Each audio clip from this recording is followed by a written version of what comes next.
लोगों को दोष दृष्टि रानी के प्रति मालूम हो गया, तब उनको पक्का बैराग हुआ।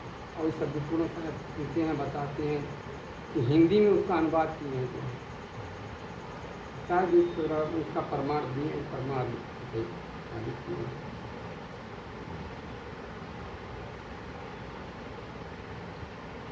पहले जो अवैराजमान जो राजा भरथरी रानी के मुंह में पड़ के जो है किसी का बात नहीं मानते। राजा विक्रमादित्य थे, उनके भाई थे। विक्रमादित्य जो है उनके रानी के आचार विचार को देखते थे। उसका आचार विचार देख कर के राजा भरथरी को बताते थे, फिर भी ध्यान नहीं देते थे, वो टाल मटोल कर देते थे। रानी जो कहती थी उल्टा सीधा वही बात स्वीकार कर देते थे। रानी ने कहा कि इन्हीं को निकाल देना अच्छा, राज से बाहर कर देना चाहिए। अब कैसे वो रानी निकालती है, इस चीज के पास पहुँची। शेर से जो वो एक कथा सुनाई कि आपने पतोहू को जो है गर्भवती स्त्री जैसी होती है, उसी प्रकार रूप रंग बना करके जो है राजा भरथरी के दरबार में पहुँचे। अब कह दिए हमारा बच्चा है, ये राजा विक्रमादित्य का बच्चा है, ये कौन पालन पोषण करेगा, हम उसका गवाह बन जाएंगे, उसका गवाह बन जाएंगे। तो शेर जी वाले बात नहीं मानते, क्योंकि गलत बात किसी को धोखा देना कहते कि अच्छा नहीं पड़ता है। रानी ने जो है उसको जो है जबरदस्ती कहा, अगर तुम नहीं मानती हो तो तुम्हारे बाल बच्चे को चूल्हे भार भिजवा देंगे। अब वो कांपने लगा। अगर इसकी बात को नहीं मानता हूँ तो ये इसकी जो शास्त्र जो बात कहेगी वो राजा भरथरी करेंगे। जो इसको बात तो मानना पड़ेगा। जो है जो भी हो, अपने पतों को जो है तैयार किया, जो है शेर जो है भेजा राज दरबार में और जाके बता दिया जो राजा भरथरी को, ये आपके भाई विक्रमादित्य का बच्चा है, इसका पालन कौन करेगा। और रानी जो है वहीं गए थी, जो भी जो है गवाह बन गए। विक्रमादित्य भरथरी मानते नहीं थे, तो जानते थे विक्रमादित्य ऐसा व्यक्ति नहीं, लेकिन प्रमाण मिल गया, रानी प्रमाण गवाह दे दिया। अब जबरदस्ती उनको अपने भाई को अब राज दरबार से बाहर करना पड़ा। उसने जो है राजा भरथरी ने सिपाही को बोला, जाओ विक्रमादित्य को बुला कर लाओ और इसको जो है राजशाही वस्त्र उतार दो, आप भिक्षु का बेहद वस्त्र पहना दो, इसको बाहर कर दो। ऐसे काम कर किया, क्योंकि आजकल जो है प्रमाण चाहिए, गलत को सही, सही को गलत में आप तो बना देता है, उसका आज प्रमाण मानते हैं। तो राजा भरथरी जब विक्रमादित्य को निकाल दिया राज दरबार से, तो विक्रमादित्य ने एक उपाय सोचा, बाहर चले गए, एक पंडित जी को बुलाए, पंडित जी से कहे कि पंडित जी मेरे पास एक फल है, आप उसको राजा भरथरी को ले जाकर के उसका खूब महिमा आप गाइए। जो इसका नाम है अमर फल, जो ये फल को खा लेता वो अमर हो जाता, वो शरीर से अमर हो जाता है, उसको कुछ करना नहीं पड़ता, उसका मृत्यु नहीं होता। महिमा गाइए खूब राजा भरथरी के पास। तो पंडित जो है राज दरबार में पहुंचे, सिपाही पूछा, पंडित ने कहा हमको राजा भरथरी से मिलना। और पंडित जो हैं राजा भरथरी को पूछ करके सिपाही को राजा भरथरी के पास में ले गए। राजा ने पूछा, पंडित जी किस हेतु से आप यहाँ आए?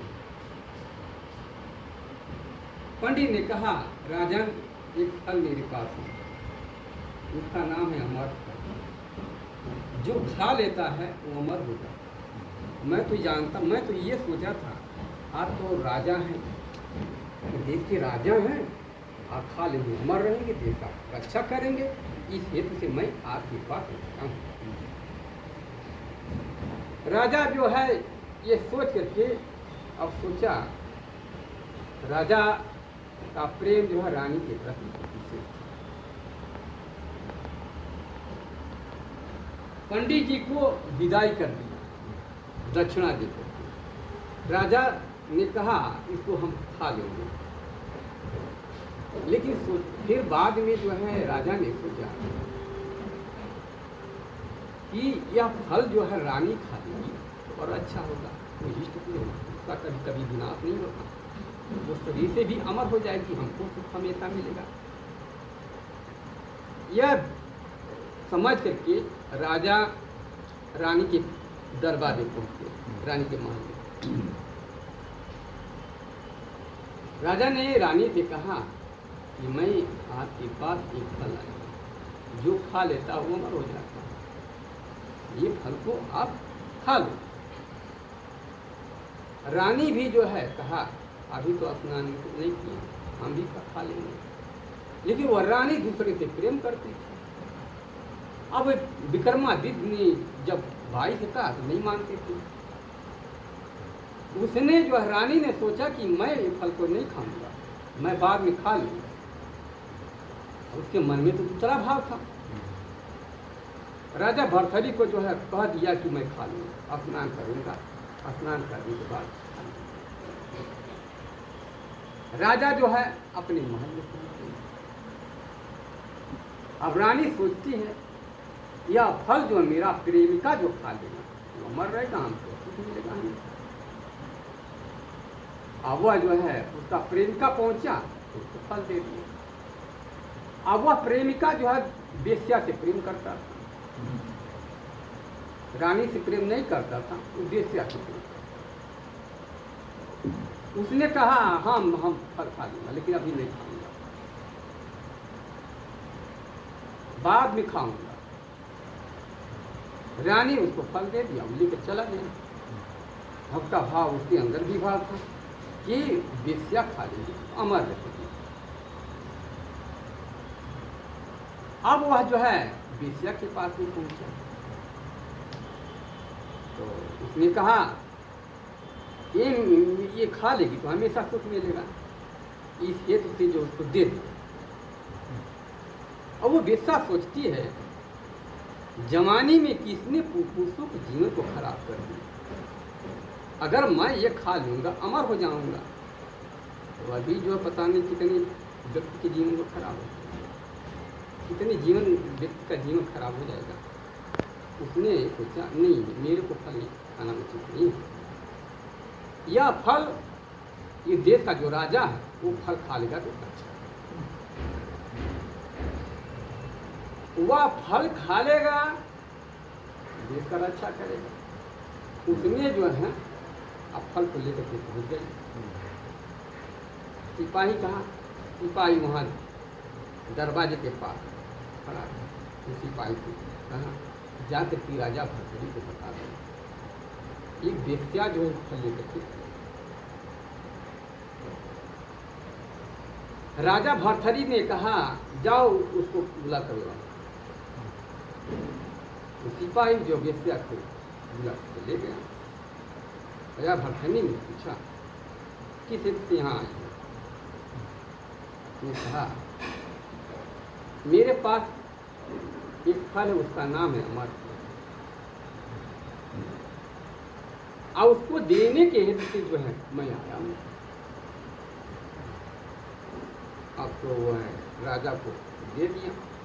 राजा ने पूछा सही सही बताना ये फल तुमको कहाँ मिला, सही सही बताना तुमको फल कहाँ मिला। अब वेश्या जो कांपने लगी। राजा भर्तृहरि ने कहा तुम सही बताओ, कुछ कहेंगे नहीं। बताया तो एक मेरे प्रेमिका है, प्रेमी जो है उसने यह फल को दिया। राजा भर्तृहरि जो है वेश्या को तो छोड़ दिए, फिर उसके प्रेमिका को बुलाए तुम और उससे पूछे ये फल तुमको कहाँ मिला था। वो भी पहले नहीं बताता था। आज भी बताया कि आज के रानी ने जब फल उसको भी राजा जो है वो फल को लेकर के रानी के महल में पहुंच गया, छिपा लिया। जब राजा रानी के महल में पहुंचा तो रानी से कहा, जो मैं फल दिया वो फल क्या किया? रानी ने कहा, मैं उसको खा लिया। 2-3 बार पूछा राजा भर्तृहरि, उसको तो मैंने खा लिया।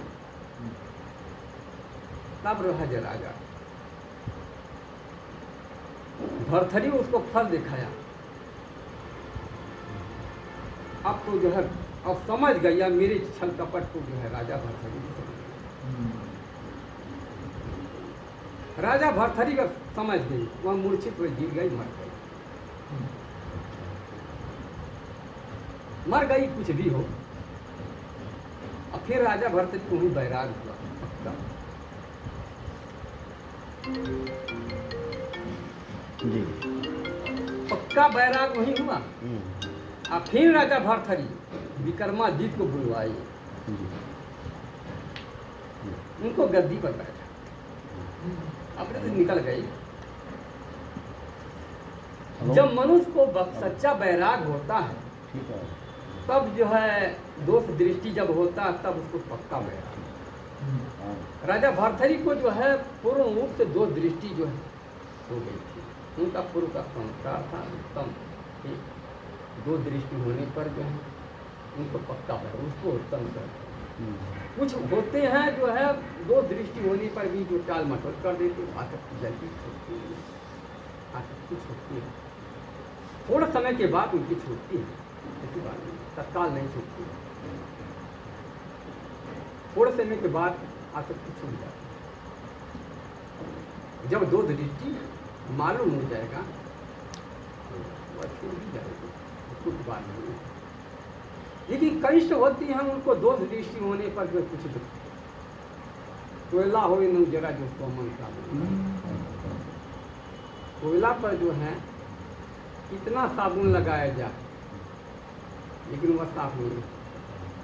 इसी प्रकार से जो कितनी बैरागवान पुरुष विचारवान पुरुष मानो विचारा क्या करें, जाके कहन खुले कपाट, सोनहा चौक बैठा के फिर अपन चाट। सोनहा चौक बैठा के फिर अपन चाट।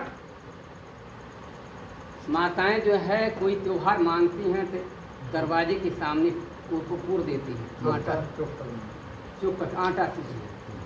अब वही चौका में बैठा दिया कुत्ता को, अब कुत्ता दौड़ दौड़ तो उसको आटा चाट रहा है। ये प्रमाण भी सारी चीज में है। हाँ, तो विचारवान पुरुष क्या करेंगे, उद्देश्य के अलावा और क्या कहेंगे? जाके कहन खुले कपाट, जिसके कहने पर उसके मन रूपी जो कपाट कपाट छल कपट जो रूपी दरवाजा खुलता नहीं है। और विचारवान पुरुष क्या करेंगे जो समझाने के अलावा?